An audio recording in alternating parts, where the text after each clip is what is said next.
DGP IG conference से जुड़ी हुई बड़ी खबर। आज तीसरा और आखिरी दिन है इस कॉन्फ्रेंस का। पीएम नरेंद्र मोदी, केंद्रीय गृह मंत्री अमित शाह इस कॉन्फ्रेंस में मौजूद रहेंगे। पीएम मोदी और गृह मंत्री अमित शाह करीब 8:30 बजे पहुंचेंगे आरआईसी। 8:40 पर यह कॉन्फ्रेंस शुरू होगी। तीसरे दिन का पहला सत्र शुरू होगा। पुलिस अफसरों को सुनते रहे पीएम मोदी। आपको बता दें, पहले सत्र में आज स्पीच देंगे। विदेशियों के फर्जी दस्तावेज बनने से रोकने पर खास जोर रहने वाला है। शीघ्र ही इस पर नई नीति लाई जाएगी। आपको बता दें, सुबह 8:40 से शाम 4:30 तक कॉन्फ्रेंस में प्रधानमंत्री नरेंद्र मोदी रहने वाले हैं। तो शाम 4:45 पर जयपुर एयरपोर्ट से दिल्ली के लिए रवाना हो जाएंगे प्रधानमंत्री। गृह मंत्री अमित शाह 5 बजे तक कॉन्फ्रेंस में मौजूद रहेंगे। 5:30 बजे जयपुर एयरपोर्ट से दिल्ली के लिए वो भी रवाना हो जाएंगे।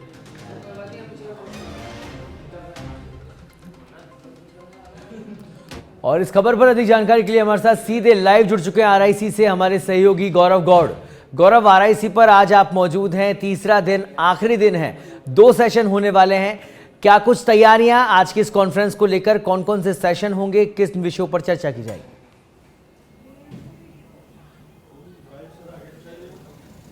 बिल्कुल सौरभ, आज आखिरी दिन है। 58वीं जो ये डीजीआईजी कार्यशाला का 3 दिवसीय ये कार्यशाला रखी गई थी, जिसका आज आखिरी और तीसरा दिन बताया जा रहा है। और इसी के बीच कुछ देर में हमारे पीछे आप कुछ तस्वीरें देख पाएंगे कि यहाँ पर जो डीजीज हैं, बसें उन्हें लेकर के पहुंचना शुरू हो चुकी हैं। और उसी के साथ साथ जो अन्य बड़े नेता हैं, चाहे वो केंद्रीय मंत्री अमित शाह हो या देश के प्रधानमंत्री नरेंद्र मोदी हो, ये लोग भी यहाँ पर जो है कुछ देर में पहुंचेंगे। और इसके साथ साथ ही यहाँ पर तेज ठंड के बीच जो सुरक्षा अधिकारी हैं वो पूरी सिक्योरिटी की जांच लेते हुए, जायजा करते हुए आपको नजर आएंगे।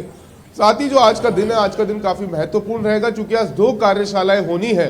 और इन कार्यशालाओं में जो देश की आंतरिक सुरक्षा है उसको लेकर के चर्चा की जाएगी। और साथ ही जो आईपीसी को हटा करके जो न्याय संहिता लेकर के आए हैं और सीआरपीसी की जगह जो नई धाराएं लगाई गई हैं, उनको लेकर के भी काफी गहन चिंतन किया जाएगा। चूंकि जो 3 दिवसीय कार्यशाला रखी गई थी, इनका मेन जो फोकस रहा है वो फोकस रहा है देश के अंदर जो आंतरिक सुरक्षा है उसको लेकर के, साथ ही जो साइबर क्राइम बढ़ता हुआ नजर आ रहा है उसे लेकर के, और उसके साथ साथ ही जो खालिस्तान का जो नाम बढ़ते हुए आ रहा है और देश के लिए एक समस्या बनती हुई नजर आ रही थी, उसको लेकर के भी ये जो कार्यशाला है काफी इंपॉर्टेंट नजरिए से देखी जा रही है। और उसके साथ साथ जो यहाँ पर मौजूद डीजीज हैं, उनके साथ साथ जो चाहे डीजीआई भी हो, चाहे डीजीएनसी भी हो, तो हर तरीके से जो है पुख्ता व्यवस्था की गई है। और आज की कार्यशाला काफी महत्वपूर्ण देखी जाएगी। सौरभ, बिल्कुल गौरव, ऐसे में कहीं ना कहीं आप किस तरह से देखते हैं इसे? अंतर्राज्यीय जो सुरक्षा है, आंतरिक सुरक्षा को लेकर चर्चा की जा रही है, कहीं ना कहीं एक बेहतर तालमेल, क्योंकि तमाम डीजीपी और आईजी लेवल के अधिकारी इस कॉन्फ्रेंस में शामिल हो रहे हैं, तो एक बेहतर तालमेल भी आगे बनने वाला है। कहीं ना कहीं वो भी एक मील का पत्थर साबित होगा देश की आंतरिक सुरक्षा को लेकर।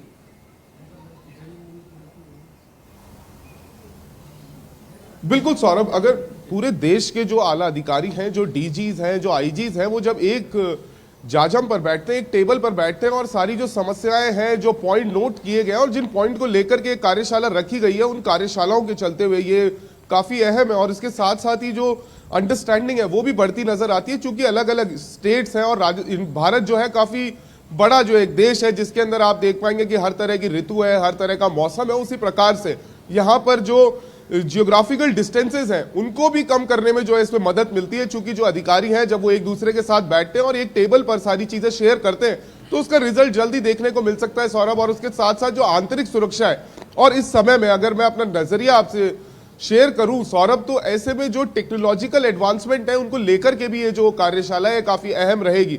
क्योंकि जो पिछले, जैसे हम बात करें अगर आईपीसी की, जो 1800 कुछ से जो है वो लगातार चालू है और उन्हीं कानूनों के ऊपर जो पूरा देश है वो अब तक चलता आ रहा था। लेकिन जो नए कानून लाए गए हैं उनको कैसे इंप्लीमेंट करना है, उनकी इंप्लीमेंटेशन में क्या क्या प्रॉब्लम्स आ सकती हैं, और आगे औद्योगिकी और टेक्नोलॉजी से इनको और एडवांस कैसे किया जा सकता है, इसको लेकर के ये जो गहन चिंतन हुआ है ये काफी इंपॉर्टेंट है।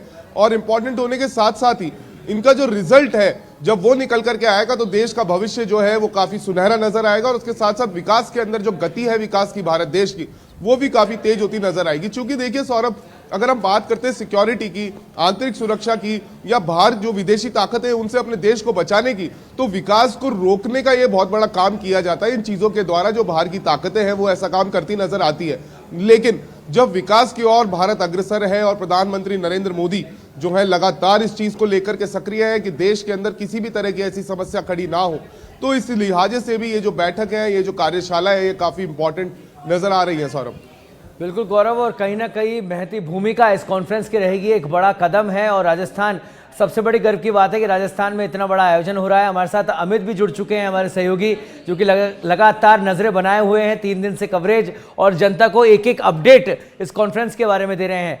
अमित, तीसरा दिन है, आखिरी दिन है। गृह मंत्री अमित शाह इसी मार्ग से, जहां पर आप खड़े वहां से निकलने वाले हैं, उनके कार्यक्रमों को लेकर क्या कुछ अपडेट?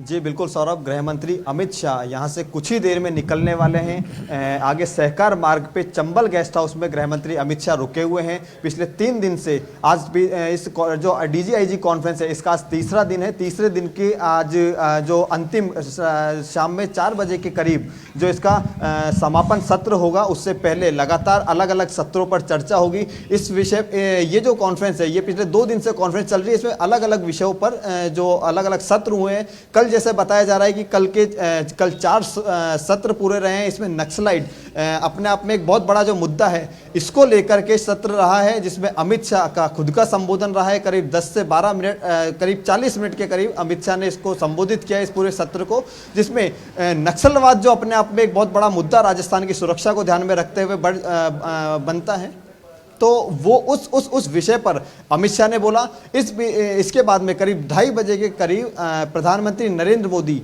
पूरे देश भर से आए हुए DGIG के साथ में 1-to-1 संवाद किया। उस जगह की किस तरह की क्या समस्याएं हैं, उन समस्याओं पे संवाद हुआ, उनकी समस्याएं जानी। किस तरीके से जो नया जो कानून, अभी कुछ ही समय पहले जो नया कानून संसद में पास हुआ है, उस कानून को धरातल पे किस तरीके से लेकर के आया जाए, किस तरीके से उस कानून को इम्प्लीमेंट किया जाए, उसके बारे में प्रधानमंत्री नरेंद्र मोदी ने पूरी तरीके से जानकारी दी।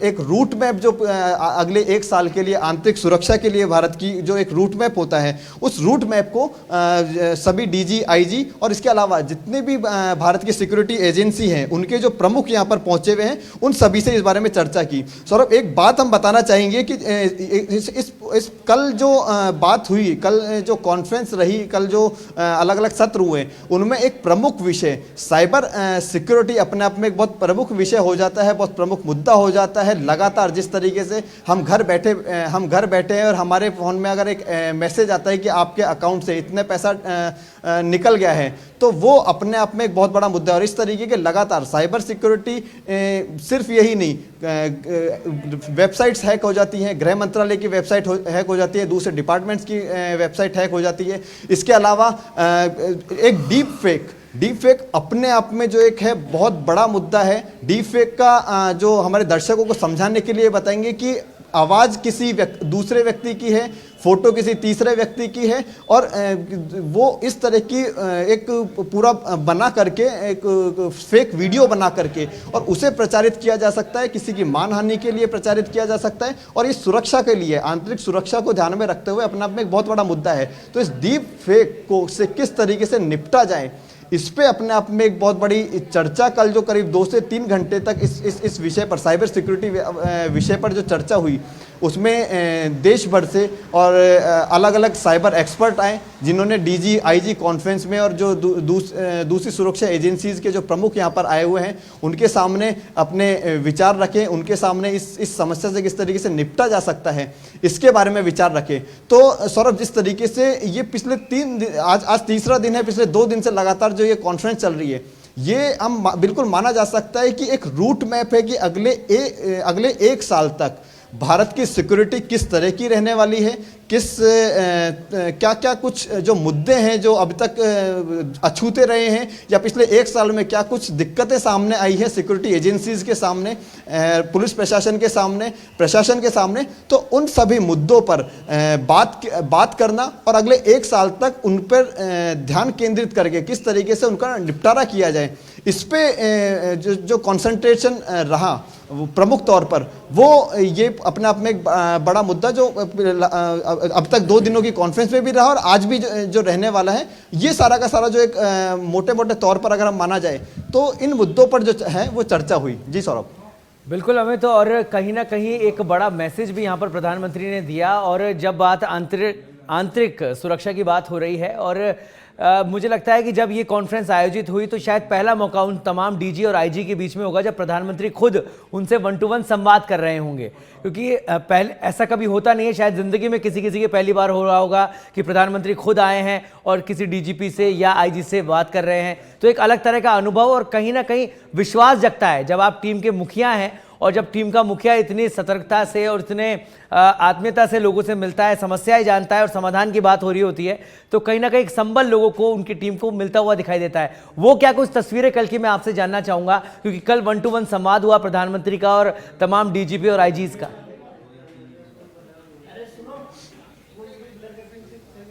जी बिल्कुल सौरभ, आपने बिल्कुल सही बोला कि अगर इस देश का मुखिया अगर डीजी और आईजी रैंक के अधिकारियों से बात करता है, 1-to-1 संवाद करता है, उनकी समस्याएं सुनता है, उनके निराकरण बताता है, उनके एक्सपीरियंस को सुनता है और जिसका काम बहुत अच्छा है उसकी पीठ थपथपाता है, तो ये अपने आप में उस अधिकारी के लिए बहुत गौरवान्वित करने वाली बात होती है। शायद इस तरीके का मूवमेंट उस अधिकारी के लिए पहले शायद ही रहा हो, लेकिन हाँ, अगर ऐसा मूवमेंट उसके सामने आता है तो वो उसके लिए गौरवान्वित करने वाली बात होती है और उसमें एनर्जी बूस्ट होती है, आगे वो और अच्छा काम करने के लिए प्रेरित होता है। जिस अधिकारी से को एप्रिसिएशन मिला है, उसके अलावा जो दूसरे अधिकारी होते हैं उनके अंदर एक कंपटीशन की भावना आती है, वो और अच्छा काम करने के लिए प्रेरित होते हैं। तो ये जो एक माइंडसेट होता है, ये जो एक मेंटलिटी होती है, इसको प्रधानमंत्री मोदी बहुत अच्छे समझते हैं। और जिस तरीके से हम देखते हैं कि 2014 के बाद में इस देश का रुख किस तरीके से बदला, इस देश की जनता का रुख किस तरीके से बदला, तीसरा लोकसभा का चुनाव होने वाला है और तीसरी बार देश की जनता बोलती है कि नरेंद्र मोदी की सरकार को वापस से लेकर के आना है। तो ये कारण वही है कि देश की मेंटलिटी को पढ़ना या किसी व्यक्ति की मेंटलिटी को पढ़ना, और यही पढ़ा प्रधानमंत्री नरेंद्र मोदी ने डीजी आईजी और बाकी तमाम अफसरों से 1-to-1 संवाद किया और 1-to-1 संवाद करने के बाद में उन्हें अप्रिशिएट किया। तो ये अपने आप में एक ऊर्जा देने वाला जो पल होता है किसी भी अधिकारी के लिए, ये वो गौरव का क्षण जो होता है, ये वो गौरव का क्षण था। इसके अलावा सौरभ, एक जो पिछले कुछ समय पहले जो एक लोकसभा में कानून पास किया, उस कानून को लागू किस तरीके से किया जाए, पिछले लंबे समय से 75 सालों से देश ब्रिटिश सरकार के जो कानून हैं उनको लाद करके आगे बढ़ रहा था। उन कानूनों को परिवर्तन किया, भारतीय न्याय संहिता बनाई, उसके अलावा भारतीय नागरिक सुरक्षा बनाई, भारतीय साक्ष्य विधेयक बनाए।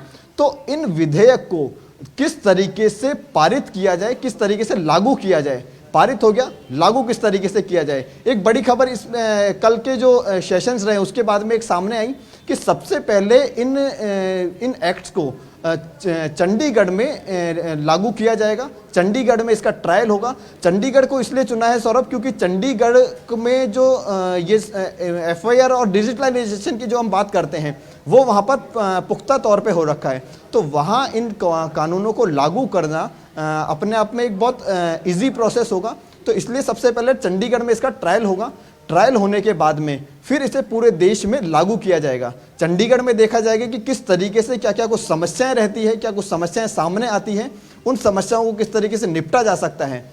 उनसे निपटने के बाद में पूरे और इस दरमियान ये कोशिश की जाएगी कि बाकी पूरे देश के जो अलग अलग राज्य हैं उन सभी का जो एफआईआर है और इनसे संबंधित जो डॉक्यूमेंट्स हैं वो सारे के सारे डिजिटलाइजेशन पर जाएं, ऑनलाइन उनको अपडेट किया जाए।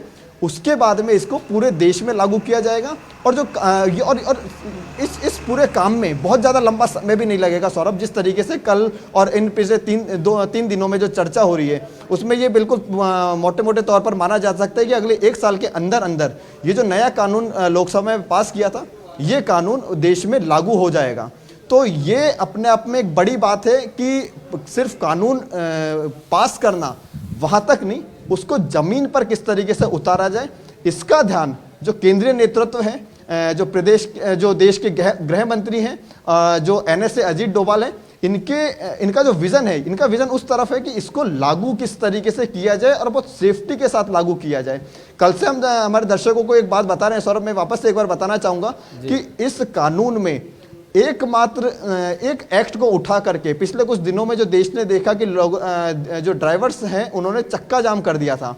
ट्रक ड्राइवर्स की बात अगर हम करें, हम टैक्सी ड्राइवर्स की बात करें, चक्का जाम कर दिया था। चक्का जाम के बाद में सरकार को लगातार उनको समझाना पड़ा कि आप इस कानून को जिस तरीके से देख रहे हैं, कानून वो नहीं है, आपकी मिसअंडरस्टैंडिंग है। और उसके बाद में समझा बुझा करके उस चीज़ को ठंडा किया गया। उसके बाद में सारी चीज़ें नॉर्मल हुई। तो ये अपने आप में एक बहुत महत्वपूर्ण हो जाता है कि जो कानून बनाया है, जो कानून पास किया है, उसको जनता एक्सेप्ट किस तरीके से करे, उसका रूट मैप किस तरीके से तैयार किया जाए। तो उस पर जो है वो ये पिछले 3 दिनों से जो काम हो रहा है सौरभ, ये वो है कि हाँ किसी भी तरीके से उसको विरोध ना हो, और उसमें अगर विरोध वाली कोई चीज़ भी है तो उसको बैठ करके बात करके या उसको समझ करके उस जो पॉइंट्स है उसको ख़त्म किया जाए या उसका निराकरण निकाला जाए।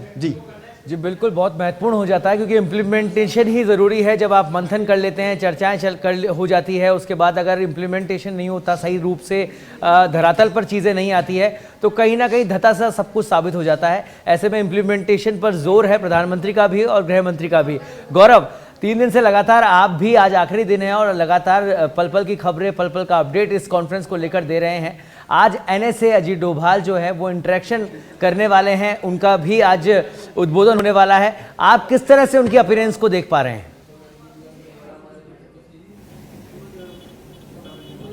जी देखिए, बिल्कुल सौरभ, जो ये कानून बदले गए हैं और कानून बदलने के साथ साथ ही जो देश की सिक्योरिटी के लिए इतने बड़े डिसीजंस लिए गए, चूंकि ब्रिटिशर्स के आप देख पाएंगे कि 7 दशकों से ज्यादा तक वही कानून लेकर के ढोए जा रहे थे जो ब्रिटिशर्स यहां पर छोड़कर गए थे। लेकिन उसके बाद जब आज जो राष्ट्रीय सुरक्षा सलाहकार अजीत डोभाल है, जब वो यहाँ पहुंचेंगे और उद्बोधन करेंगे, तो देखिए ये एक गौरव का क्षण भी होता है और उसके साथ साथ ही एक सीख का भी क्षण होता है जब सभी डीजीज, आईजीज और बड़ी रैंक के जब सिक्योरिटी ऑफिसर्स एक जगह पर बैठे हों और एक जाजम पर जब उन्हें नेशनल सिक्योरिटी जो है उनकी तरफ से कुछ चीजें बताई जाती हैं, उन चीजों के अंदर कमियां ढूंढी जाती हैं और कमियों के साथ साथ जब एप्रिसिएशन दिया जाता है, तो जैसा कि हमारे साथी अभी आपको बता रहे थे कि इससे एक कंपटीशन की भावना भी बढ़ती है और उसके साथ साथ ही एक पॉजिटिव कंपटीशन जो है वो देखने को मिलता है। क्योंकि जो रेक्टिफिकेशंस है वो एक इंपॉर्टेंट पार्ट होते हैं किसी भी चीज में से गलतियों को निकालने का। और ऐसे में जब आज वो यहाँ पहुंचेंगे और उद्बोधन करेंगे तो ये एक बड़ा दिन, एक बड़ा सेशन होने वाला है, जिससे कि आने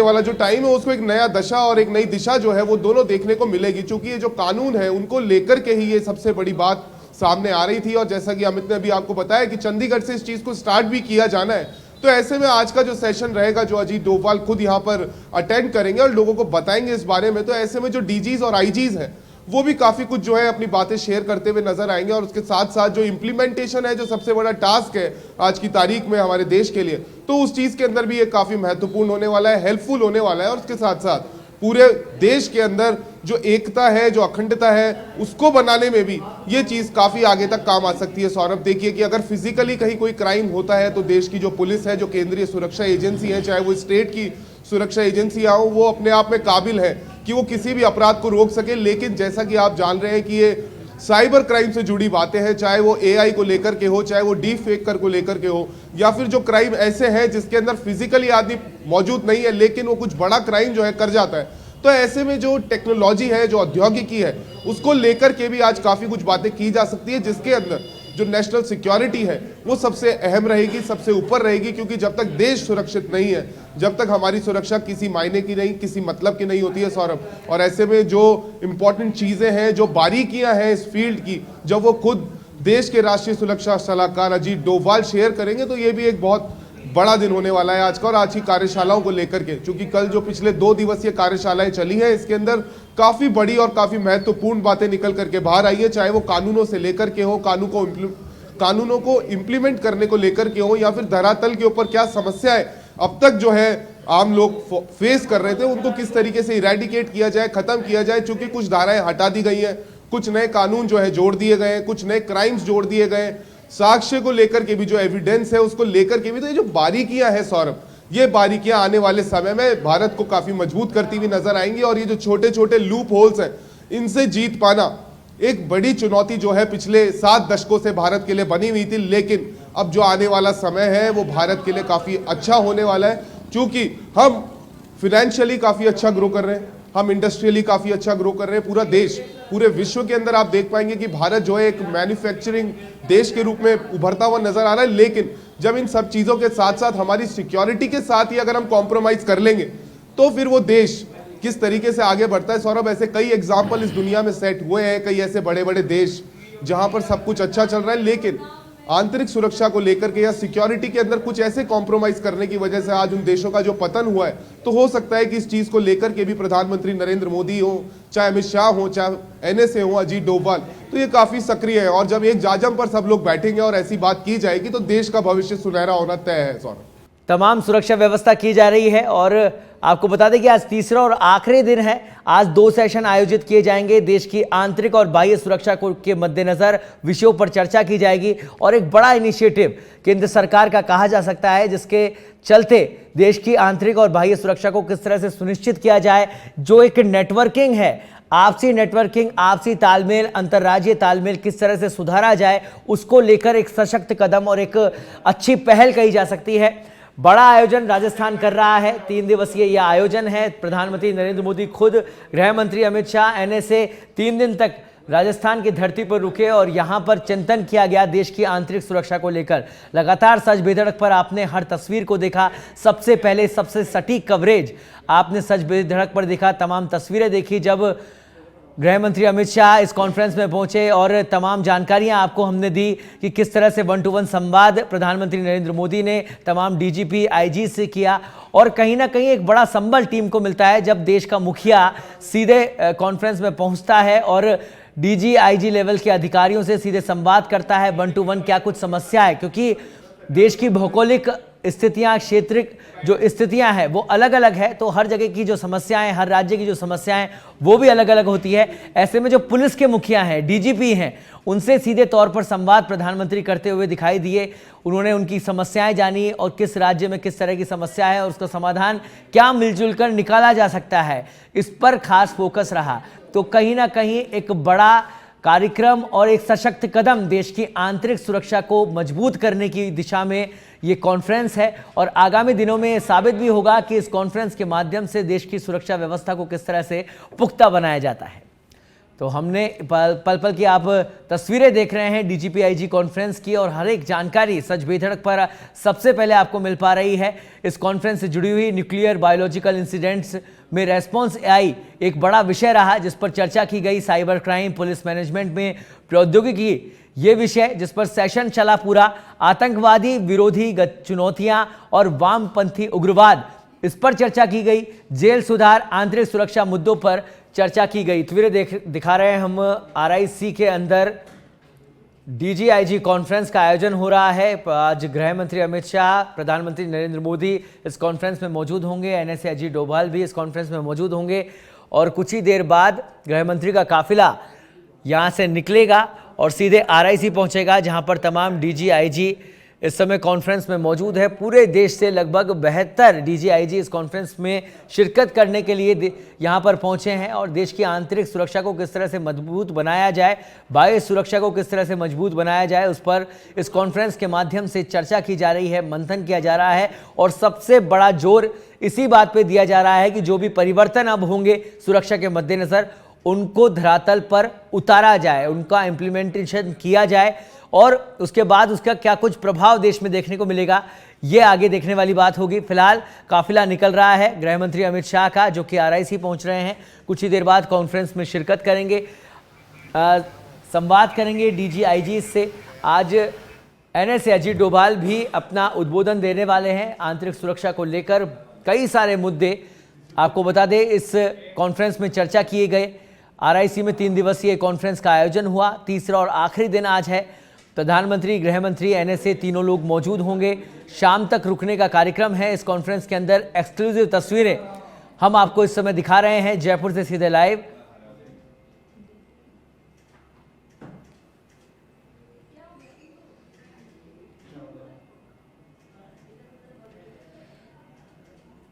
तो ये तस्वीरें आप देख रहे हैं, आरआईसी की तस्वीरें हैं जहां पर कॉन्फ्रेंस का आयोजन किया गया है और हमारे साथ हमारे सहयोगी अमित भारद्वाज लगातार पल पल की अपडेट इस कॉन्फ्रेंस से जुड़ी हुई दे रहे हैं। अमित, गृह मंत्री अमित शाह अब कॉन्फ्रेंस में पहुंच रहे हैं, 2 सेशन होने वाले हैं, क्या कुछ जानकारी? गृह मंत्री अमित शाह सहकार मार्ग चंबल गेस्ट हाउस में ठहरे हुए थे पिछले 2 दिनों से। आज वहां से निकले हैं अभी और निकल करके सीधा आरआईसी पहुंचेंगे। अगले 10 मिनट में अमित शाह आरआईसी पहुंचेंगे। आज आरआईसी में अंतिम जो दिन है इस कॉन्फ्रेंस का, डीजीआईजी कॉन्फ्रेंस का, उसमें भाग लेंगे। आज शाम में 4:30 बजे इस कॉन्फ्रेंस का समापन सत्र होगा। उसमें अमित शाह, प्रधानमंत्री नरेंद्र मोदी, एनएसए अजीत डोभाल सहित तमाम जो सिक्योरिटी एजेंसीज हैं, उनके जो प्रमुख हैं, वो मौजूद रहेंगे। तमाम देश के सभी राज्यों के डीजी और आईजी हैं, वो मौजूद रहेंगे। अलग अलग सत्र किए जाएंगे। देश की आंतरिक सुरक्षा सबसे बड़ा जो मुद्दा है, उस मुद्दे पर ये पूरा का पूरा जो कॉन्फ्रेंस है ये आयोजित की जा रही है। 58वीं कॉन्फ्रेंस है। इससे पहले 58 कॉन्फ्रेंस हो चुकी है। 2014 के बाद में लगातार ये कॉन्फ्रेंस हर साल की जा रही है। इससे पहले 2 साल 3 साल में ये कॉन्फ्रेंस की जा करती थी और 2014 के बाद में प्रधानमंत्री नरेंद्र मोदी इस कॉन्फ्रेंस में लगातार हर बार जितनी दिन की कॉन्फ्रेंस होती है उसमें उपस्थित रहते हैं। पूरे देश की आंतरिक सुरक्षा, बाहरी सुरक्षा से संबंधित जितने भी सत्र चलते हैं, जो प्रमुख मुद्दे आते हैं, उन सभी पर चर्चा की जाती है। प्रधानमंत्री मोदी इसमें मौजूद होते हैं। बिल्कुल अमित, और हमारे साथ गौरव भी हमारे साथ जुड़ गए हैं, लगातार नजर बनाए हुए हैं इस कॉन्फ्रेंस को लेकर, तमाम जानकारियां दर्शकों तक पहुंचा रहे हैं। गौरव, आज तीसरा और आखिरी दिन है जहां आंतरिक सुरक्षा की चर्चा की जा रही है, वहीं बाह्य सुरक्षा को लेकर भी बातचीत इस कॉन्फ्रेंस में हो रही है, तो उसको क्या कुछ लेकर जानकारी, क्योंकि किस तरह से आंतरिक सुरक्षा को पुख्ता किया जाए और बाह्य सुरक्षा को किस तरह से मजबूत बनाया जाए, उसको लेकर भी चर्चा की जा रही है, तो क्या कुछ अपडेट इसे लेकर? जी देखिए, बिल्कुल सौरभ, फिलहाल बड़ी अपडेट यह है कि अमित शाह जो है वो यहाँ आरआईसी केंद्र पर पहुंच चुके हैं और उसके साथ साथ ही अगर हम बात करते हैं कि आंतरिक सुरक्षा को लेकर के और बाहरी जो सुरक्षा है उसको लेकर के, तो देखिए जो भारत है ये एक बहुत ही डाइवर्स देश है और इसकी जो बाउंड्रीज है वो लगातार ऐसे देशों से शेयर होती है, चाहे हम बात करें चाइना की, हम बात करें पाकिस्तान की, हम बात करें बांग्लादेश की, श्रीलंका की। तो ऐसे में एक बड़ी चुनौती जो है वो बनी हुई लगातार नजर आती है और इसको लेकर के जब से प्रधानमंत्री नरेंद्र मोदी ने देश की जो है प्रधानमंत्री की गद्दी जो है उस पद को जब से उन्होंने संभाला है, जब से ही उनका सबसे बड़ा टारगेट जो है वो यही बना रहा है कि देश हर मोड़ पर, हर मायने में, हर एस्पेक्ट में जो है आगे बढ़ता रहे। और ऐसे में जो सिक्योरिटी है वो जब उसकी बात की जाती है तो वो काफी सजग नजर आते हैं और उसके साथ साथ जो उनका फ्रंट फुट होता है वो हमेशा उस पर नजर आते हैं, ना कि वो बैक फुट पर सिक्योरिटी के लिए नजर आते हैं। तो ऐसे में आज की जो कार्यशाला है वो काफी अहम है और काफी बड़ी है, क्योंकि जो रोड मैप तय किए जाने हैं कि किस तरीके से अब जो आने वाला समय है उसके अंदर देश को आगे बढ़ाना है, देश की जो समस्या है उन्हें पीछे छोड़ते जाना है और जो सिक्योरिटी है उसको इतना मजबूत बनाना है कि जो आने वाला समय है उसके अंदर कोई भी ऐसी ताकत, चाहे वो विदेशी हो, चाहे वो देश के अंदर हमारे ही खाने पे, हमारे ही अन्न पर पल रही हो, लेकिन उनके किसी भी गलत नाजायज जो उनके मंसूबे हैं वो कभी सक्सेस ना हो पाए और उनको जल्द से जल्द पकड़ करके इरेडिकेट किया जाए। तो ऐसे में जो ये आज की कार्यशाला है ये काफी इंपॉर्टेंट रहेगी और ऐसे में आज आप देख पाएंगे कि एनएसए अजीत डोभाल जो है वो खुद संबोधित करेंगे और जो उनका पर्सनल अगर आप एक्सपीरियंस देखेंगे सिक्योरिटी को लेकर के तो वो काफी अहम है, क्योंकि जो छोटी छोटी बारीकियां होती हैं सौरभ, उन्हें जब हम देखते हैं और अपने जो साथी अधिकारी हैं या हमारे जूनियर्स अधिकारी हैं या देश के वो अधिकारी हैं जो देश की संप्रभुता के लिए, देश की एकता के लिए और देश के अंदर अखंडता के लिए वो जो रिस्पॉन्सिबल है, तो उनके लिए भी ये काफी इंपॉर्टेंट रहेगा। काफी कुछ चीजें आज सीखी जानी है, काफी सारी बातें आज सुनी जानी है और उसके बाद एक निष्कर्ष पर पहुंचना है कि इस रोड मैप को किस तरीके से पुख्ता किया जाए और पुख्ता करके जो देश की सुरक्षा है उसे अव्वल दर्जे की बनाया जाए और चाहे वो बाहरी दुश्मन हो, चाहे वो अंदर के दुश्मन हो, उन्हें कभी भी अपने मंसूबों में कामयाब नहीं होने दिया जाए। सौरभ जी बिल्कुल, इसमें कोई दोहराय नहीं है कि अगर सुरक्षा चाक चौबंद नहीं होगी किसी भी देश की तो विकास नहीं हो सकता और उसी चीज़ को ध्यान में रखकर इतनी बड़ी कॉन्फ्रेंस लगातार 2014 से हर साल का रोड मैप तैयार करके देश में की जा रही है और एक बड़ा इनिशिएटिव कहा जा सकता है देश की सुरक्षा को पुख्ता करने की दिशा में। फिलहाल हम लोग बात कर रहे थे, गौरव, नेटवर्किंग की बात कर रहे थे कि नेटवर्किंग का सुधार होगा और साथ ही अंतर्राज्यीय जो तालमेल है पुलिस का वो सुधरेगा। लेकिन जब इस कॉन्फ्रेंस की लगातार जब शुरुआत होती है या 1 साल का टारगेट रखा जाता है तो चर्चाएं ये भी होती है कि आंतरिक सुरक्षा के मद्देनजर युवाओं की सहभागिता बहुत जरूरी हो जाती है। ऐसे में अग्निवीर योजना केंद्र सरकार ने चलाई, उसके बाद एनसीसी कैडेट्स के लिए कहा कि वो भी कहीं ना कहीं पार्टिसिपेशन देश की आंतरिक सुरक्षा को लेकर करेंगे। तो उसको लेकर कोई जानकारी या कोई चर्चा इस कॉन्फ्रेंस में देखने को मिली? बिल्कुल सौरभ, लगातार ही जो देश के प्रधानमंत्री हैं वो तो अब ये तस्वीरें, गौरव मैं आपको रोकना चाहूंगा, फिलहाल ये तस्वीरें दर्शकों को दिखा दें। एक्सक्लूसिव तस्वीरें आप देख रहे हैं, प्रधानमंत्री नरेंद्र मोदी का ये काफिला जो कि आरआईसी की तरफ बढ़ रहा है। कुछ ही देर में आरआईसी पहुंचेंगे प्रधानमंत्री नरेंद्र मोदी, इस कॉन्फ्रेंस का हिस्सा बनेंगे और जिसे कहा जाए एक बड़ा संबल इस समय तमाम जितने भी अधिकारी इस कॉन्फ्रेंस में शामिल होने आए हैं उनको मिल रहा है। उनमें जोश, यहां पर प्रधानमंत्री की उपस्थिति उनमें जोश भर रही है और काम करने की लगन हो, चाहे जिसे कहा जाए डेडिकेशन, उसमें कहीं ना कहीं बढ़ावा मिलता है जब देश का मुखिया आपके बीच में होता है। आरआईसी पहुंच चुके हैं प्रधानमंत्री नरेंद्र मोदी। ये तस्वीरें आप अपने टीवी स्क्रीन पर देख रहे हैं। सबसे पहले सच बेधड़क आपको ये तस्वीरें दिखा रहा है, पल पल की अपडेट। इतनी बड़ी कॉन्फ्रेंस जो कि राजस्थान में आयोजित की गई है, डीजीपी आईजी लेवल की कॉन्फ्रेंस, पूरे देश के डीजीपी आईजी यहां पर पहुंचे हुए हैं। इतना प्रोटोकॉल, इतनी वीवीआईपी मूवमेंट राजधानी जयपुर में पहली बार देखने को मिल रही है और लगातार हर एक खबर, पल पल का अपडेट सच बेधड़क आप तक पहुंचा रहा है। प्रधानमंत्री नरेंद्र मोदी यहां पर पहुंच चुके हैं। आरआईसी की तस्वीरें आप देख रहे हैं। गृह मंत्री अमित शाह पहले से यहां पर मौजूद हैं और हमारे साथ हमारे सहयोगी अमित भारद्वाज और गौरव गौड़ लगातार पल पल की अपडेट हमको दे रहे हैं। गौरव, बात कर रहे थे आंतरिक सुरक्षा की, जब से ये कॉन्फ्रेंस आयोजित हो रही है चर्चा ये भी हो रही है कि युवाओं की सहभागिता बहुत जरूरी है। प्रधानमंत्री हो चाहे गृह मंत्री हो, हर बार इस बात पर जोर देते हैं, चाहे सेना हो चाहे पुलिस हो, युवाओं की सहभागिता बहुत जरूरी है और उसी को लेकर अग्निवीर योजना की शुरुआत की गई कि युवाओं को भर्ती किया जाएगा सेना में, उनको तैयार किया जाएगा, राज्यों के अंदर भेजा जाएगा। एनसीसी जो कैडेट्स हैं उनकी मदद किस तरह से आंतरिक सुरक्षा में ली जा सकती है उसको लेकर काम किया जाएगा। तो क्या इन सेशंस के अंदर, इन कॉन्फ्रेंस में अब तक इन विषयों पर चर्चा हुई, कोई बातचीत की गई, इसको लेकर क्या कुछ जानकारी? देखिए सौरभ, लगातार ही जो है देश के प्रधानमंत्री नरेंद्र मोदी जो है वो युवाओं को आगे लेते हुए चले हैं और ऐसे में देखिए एक बात बहुत लाजमी सी है कि जब आप यंग एज में, जब आप छोटी उम्र में ही किसी के अंदर यंग एज में, जब आप छोटी उम्र में ही किसी के अंदर इस चीज को डाल देंगे कि जो देश की सुरक्षा है उसके अंदर आपका भी जो एक अहम योगदान है वो निभाना होगा। क्योंकि देखिए जो सुरक्षा एजेंसियां हो, चाहे पुलिस अधिकारी हो चाहे पुलिस महकमे के सिपाही हो, लगातार लगे रहते हैं